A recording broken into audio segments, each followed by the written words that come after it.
Fancy garment Ayesha नगर police station के सामने, हजार खोली, मालेगांव। प्रोपराइटर चांद खान।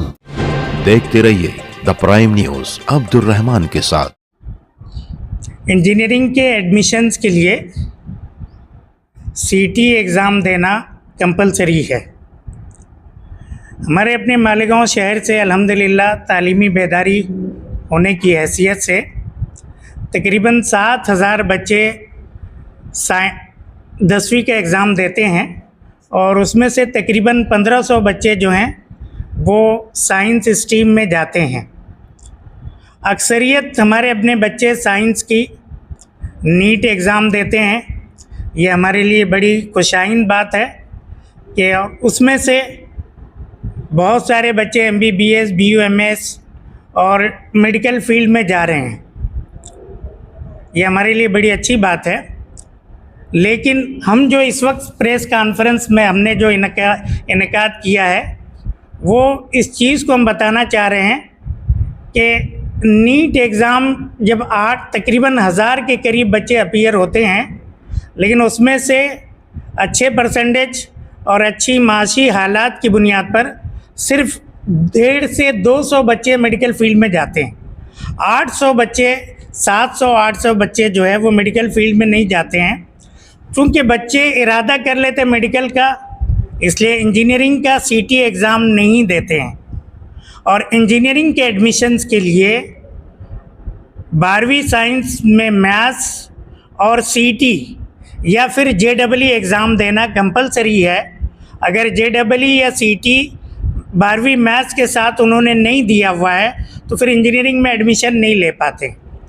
चूँकि सीटी ना देने की बुनियाद पर फिर वो बच्चों के सामने जो 700-800 बच्चे जो नीट दिए हुए हैं, फिर उनके सामने एक क्वेश्चन मार्क आता है कि अब कहाँ जाए।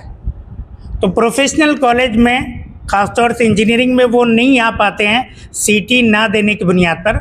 और तकरीबन हमारा हर साल का हमारा ये तजुर्बा है कि 100 से 150 बच्चे एडमिशन पीरियड में हमारे पास आते हैं और बड़ी लजाजत और दरख्वास्त करते हैं कि सर हमको एडमिशन दे दीजिए, लेकिन गवर्नमेंट के कानून के वजह से हम उनको नहीं दे पाते हैं, बड़े मायूस होकर जाते हैं। उस मायूसी को दूर करने के लिए हमने ये इनेकाद किया हुआ है कि नीट का एग्ज़ाम दे रहे हैं, दें, अच्छी बात है, लेकिन प्लान A के साथ हर स्टूडेंट प्लान B भी रखे कि खुदा न खास्ता अगर मैं उस तरफ ना जा सकूं या मेरे उतने मार्क्स नहीं आए तो मेरे पास प्लान B क्या रहेगा। वैसे भी तो प्लान B जो है वो उनका इंजीनियरिंग का रहना चाहिए। मैं आप लोगों के सामने एक ऐसे इम्तिहान के बारे में बात करने जा रहा हूँ जो कि आपके फ्यूचर को रोशन कर सकता है, जो कि कहलाया जाता है MHT-CT 2026। हर साल की तरह MHT-CT एग्ज़ाम इस साल भी मुनक़िद किया जा रहा है। एक खुशखबरी वाली बात यह है कि ये इम्तिहान सिर्फ़ एक मरतबा नहीं बल्कि तलबा और तालिबात इस इम्तिहान को 2 मरतबा अटेम्प्ट कर सकते हैं। पहली मरतबा ये एग्ज़ाम अप्रैल में होगा और दूसरी मरतबा ये एग्ज़ाम मई के महीने में होगा इसी साल। और आपको मैं बताता चलूँ कि इंजीनियरिंग में एडमिशन लेने के लिए सीटी का एग्ज़ाम देना बहुत ज़्यादा ज़रूरी है। बग़ैर सीटी के एग्ज़ाम के आप किसी भी इंजीनियरिंग कॉलेज में एडमिशन नहीं ले सकते, जिसके लिए मैं आप लोगों के सामने अब बात करने जा रहा हूँ कि हम इसका रजिस्ट्रेशन कैसे करें। महाराष्ट्र सीटी सेल की वेबसाइट से आप इसका रजिस्ट्रेशन कर सकते हैं। इसी तरीके से मंसूरा इंजीनियरिंग कॉलेज के अंदर सीटी सेल का अमल पजीर आया है, जिसका फ़ायदा उठाकर तमाम तलबा और तालिबात यहाँ पर सीटी का एग्ज़ाम फॉर्म रजिस्ट्रेशन करवा सकते हैं। रजिस्टर करने के लिए कौन कौन से डॉक्यूमेंट्स लगते हैं उसके ताल्लुक़ से मैं अगर बात करूँ तो इस साल महाराष्ट्र सीटी सेल ने हर तालिब इल्म और तालिबात के लिए अपर ID, आधार कार्ड और 10वीं और 12वीं की मार्कशीट कंपलसरी की है। बग़ैर अपर ID और बग़ैर आधार कार्ड के हम सीटी का रजिस्ट्रेशन नहीं कर सकते। देखने में ये आता है कि बहुत सारे बच्चों के पास अपना खुद का ईमेल ID नहीं होता, आधार कार्ड किसी और नंबर से रजिस्ट्रेशन होता है और वो नंबर किसी वजह से बंद हो चुका रहता है, तो ये दिक्कतें आती हैं। मैं आपको बताता चलूँ कि सीटी का एग्ज़ाम 10 जनवरी से रजिस्ट्रेशन करना शुरू हो चुका है और आखिरी तारीख इसकी है 12 फरवरी 2026। 12 फरवरी 2026 आखिरी तारीख है। इसके बाद हम बच्चे जो है एग्ज़ाम फॉर्म रजिस्टर नहीं कर सकते। और इसी के साथ साथ में डिजी लॉकर का हर स्टूडेंट का होना बहुत ज़्यादा ज़रूरी है। डिजी लॉकर अगर स्टूडेंट का होगा तभी बच्चे एग्ज़ाम रजिस्टर कर पाएंगे। इसलिए मेरी हर तालिब इल्म से गुजारिश है, तालिबात से गुजारिश है और तमाम ही सरपरस्त हजरात से गुजारिश है कि अपने अपने बच्चों का वो डिजी लॉकर बनाएं और वहाँ से अपार आईडी रजिस्टर करवाएं ताकि वो सीटी एग्ज़ाम के लिए रजिस्ट्रेशन करवा सकें।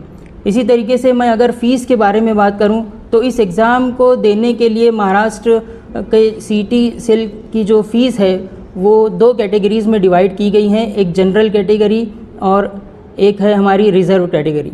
जनरल कैटेगरी जिसे हम ओपन कैटेगरी भी कह सकते हैं। ओपन कैटेगरी के लिए सीटी एग्ज़ाम देने के लिए जो फ़ीस है वो 1300 रुपये एक अटेम्प्ट के लिए दी गई है और रिज़र्व कैटेगरी के लिए 1000 रुपये इस एग्ज़ाम के लिए दी गई है सिंगल अटेम्प्ट के लिए। अगर तलबा और तालिबात दोनों अटेम्प्ट करना चाहते हैं तो ओपन कैटेगरी के लिए 2600 रुपये फ़ीस हो जाती है और इसी तरीके से रिज़र्व कैटेगरी के लिए ये फ़ीस 2000 रुपये हो जाती है। तो तलबा और तालिबात PCM यानी फ़िज़िक्स, केमिस्ट्री और मैथमेटिक्स और इसी के साथ साथ वो तलबा और तालिबात जिनका बायोलॉजी है वो फ़िज़िक्स, केमिस्ट्री और बायोलॉजी में भी अपना एग्ज़ाम दे सकते हैं। इसी के साथ अगर कोई तालिब इल्म और तालिबात वो ये चाहता है कि PCM, PCB का दोनों एग्ज़ाम एक साथ देना चाहता है तो इसकी भी सहूलत MHT CT सेल ने मुहैया करवाई है। मेरी तमाम ही तलबा और तालिबात से गुजारिश है कि ज़रूर ब-ज़रूर वो CT के एग्ज़ाम को रजिस्टर करें और इस एग्ज़ाम से इस्तिफ़ादा हासिल करें और आने वाले बोर्ड के एग्ज़ाम के लिए मैं आने वाले तमाम ही तलबा और तालिबात को मुबारकबाद पेश करता हूं और तमाम ही तालिबात और तलबा को बेस्ट ऑफ लक कहता हूं। देखिए ये देखा ये गया है कि पिछली मरतबा बहुत सारे बच्चे जो है सेंटर ना मिलने की वजह से या फिर किसी पर्सनल रीज़न की वजह से बहुत सारे बच्चे सीटी का एग्ज़ाम अपियर नहीं हो पाए, जिसकी वजह से पूरे महाराष्ट्र गवर्नमेंट को ये एक नुकसान भी हुआ, बच्चों की तरफ से भी एक नुकसान हुआ कि उनका पूरा का पूरा साल ज़ाया हो गया और वो एग्ज़ाम में अपियर ना होने की वजह से सिर्फ वो किसी भी इंजीनियरिंग या फार्मेसी कॉलेज में एडमिशन नहीं ले पाए। इसका एक ख़ास कदम महाराष्ट्र गवर्नमेंट ने ये उठाया है कि इन साल जो है बच्चों को 2 अटेम्प्ट की इजाज़त दी गई है। उसमें ये भी इस बात का भी ख्याल रखा गया है कि अगर बच्चा पहले अटेम्प्ट में नहीं अपियर हो पाता है तो वो दूसरे अटेम्प्ट में अपियर होकर अपने कोर्सेज में दाखिला ले सकता है। इसी के साथ साथ में बच्चों को अगर ये लगता है एग्ज़ाम देने के बाद में कि हमको हमारा पहला एग्ज़ाम अच्छा नहीं हुआ, किसी वजह से वो नहीं अपियर होने के बाद में भी वो अच्छी मार्क्स नहीं ले पाएंगे, तब बच्चे दोबारा से मेहनत करके, क्योंकि अप्रैल के महीने में पहला अटेम्प्ट होने वाला है और दूसरा अटेम्प्ट होने वाला है वो मई के महीने में होने वाला है, तो इस तरीके से एक अच्छा मौका भी मिल जाता है बच्चों को दोबारा तैयारी करके अच्छी मार्क्स हासिल करने का। तो जो बात आपने कही वो बिल्कुल ऐसा ही है कि बच्चे दोबारा मेहनत करके अपने एग्ज़ाम को बेहतर बनाकर अच्छी मार्क्स के साथ में अच्छे कॉलेज में एडमिशन ले सकते हैं। और एक बात ये बताता चलूँ कि MHT CT का जो एग्ज़ाम है ये नॉन नेगेटिव मार्किंग होता है। इसमें अगर बच्चे एग्ज़ाम में अपियर भी होते हैं, अगर कोई सवाल गलत भी हो जाता है तो सही सवाल के सही जवाब पर बच्चों के मार्क्स कट नहीं होते। इस तरीके से ये ऐसा एग्ज़ाम है कि इसमें कोई नेगेटिव मार्किंग नहीं दी जाती है बच्चों को।